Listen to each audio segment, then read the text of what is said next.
말하고 싶어요. 그대 떠나가도 내 사랑은 오직 그대뿐이라고. 문학의 삶이 되어야 행복합니다. 문학박사 선박사입니다. 오늘은 관심 갖는 사람에게 이렇게 질문해 보세요 라고 제목을 붙여봤는데요. 이 제목 보시니까 관심 가는 사람 떠올리면서 지금 마음 설레고 계시죠? 또는 직장에서 왠지 신경 쓰이게 하는 그 인간이 떠올라서 그 인간한테 뭐를 물어볼까 하고 고민하고 계시죠? 과연 그 인간은 뭐를 생각하고 있을까? 그 인간의 정체는 무엇일까? 라는 생각이 드시죠? 그러면 이렇게 질문해 보세요. 어이, 당신 추억 속에 가장 떠오르는 장소가 어디요? 라고 물어보세요. 그러면 그 사람이 그 질문을 받고 자기의 기억 속에 남아있는 장소를 떠올리기만 해도 당신과의 관계는, 질문하는 사람과의 관계는 좋아질 거예요. 장소는 보통 기억 속의 장소는 어린 시절의 기억으로 추억 속에 남아있거든요. 이 추억 속에 남아있는 장소를 단편적으로 바로 생각할 때는 좋은 장소로 기억을 해요. 우리가 갬성하면서 찾아다니는 그런 장소들이 있잖아요. 그런데 알고 보면 이 장소가 애증의 장소예요. 미움과 사랑의 감정을 동시에 느끼는 어린 시절에 말로 다 표현하지 못했던 시기에 무의식적에 남은 장소거든요. 그래서 우리도 모르게 그런 끌리는 장소 있잖아요. 그 끌리는 장소에 갔다가 놀다가 돌아서서 올 때는 약간 서글픔도 있잖아요.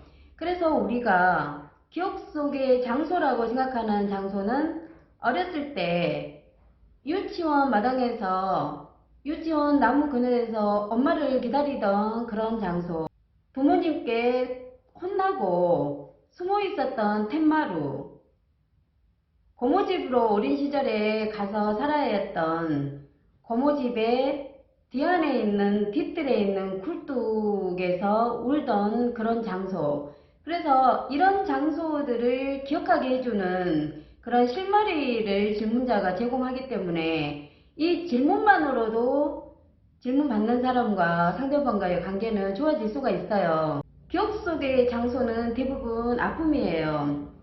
어떤 환경이 장소로 기억된다는 것은 그 사람의 정체가 된다고 이프트만은 말하고 있거든요.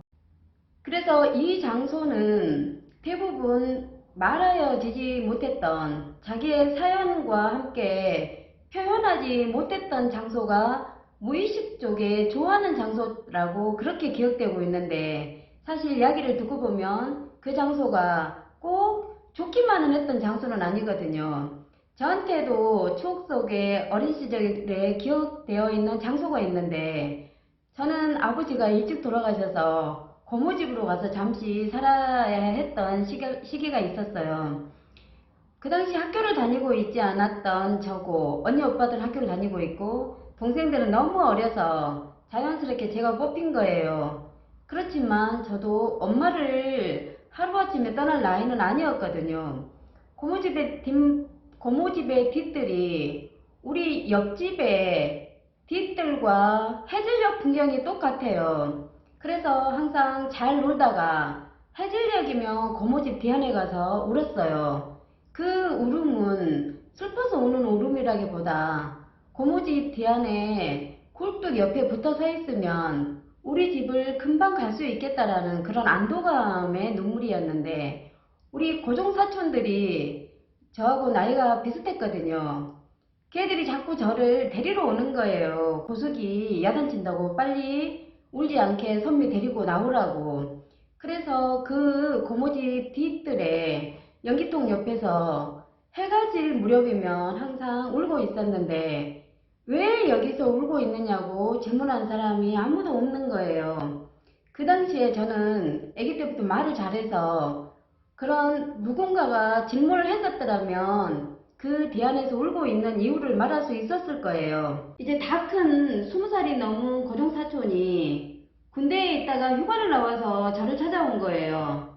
야, 울보 찌질이, 너 우리 집에서 살 때 왜 그렇게 맨날 울었냐? 너 울 때마다 우리가 우리 아버지한테 얼마나 혼난 줄 알아? 너 울렸다고. 왜 그렇게 울었는지 이유나 들어보자. 이 울보 찌질아. 이러는 거예요. 우리 어린 시절 기억은 네가 맨날 뒤안에서 울 때 데리고 나온 기억밖에 없다. 그래서 살아가면서 꼭 물어보고 싶었대요. 그때 20살이 넘어서야 저는 어린 시절에 저한테서 제가 객관화되어서 이야기를 했어요. 근데 미안해. 나는 그때 공수한테 니네들이 그렇게 많이 혼나는 거 몰랐어. 니네들이 고수한테 나 울린다고 그렇게 혼나는 것까지 챙겨줄 그런 마음의 여유가 없었다. 이렇게 하고 사과를 했어요. 그렇게 말을 하면서 어린 시절에 저를 제가 다시 만나서 그때 참 슬펐겠다. 그때 6살 나이는 선미도 어린데 그 뒤안에서 얼마나 집에 가고 싶었으면 그렇게 울었을까 하고 저를 정면으로 만나주고 있었던 거예요. 그래서 관심 갖는 사람에게 가장 기억나는 장소가 어디예요? 라고 물으면서 그 사람의 이야기를 들으면서 좀 더 친해질 수 있을 거고요. 직장에서 계속 속썩이는 사람, 뭔가 뾰족하게 튀어나와 있는 사람에게 기억나는 장소를 나누다 보면 그 사람이 말하고 싶었던 거를 말함으로써 좀 더 가까워질 수 있을 거예요. 장소는 그 사람의 정체성이거든요. 감사합니다.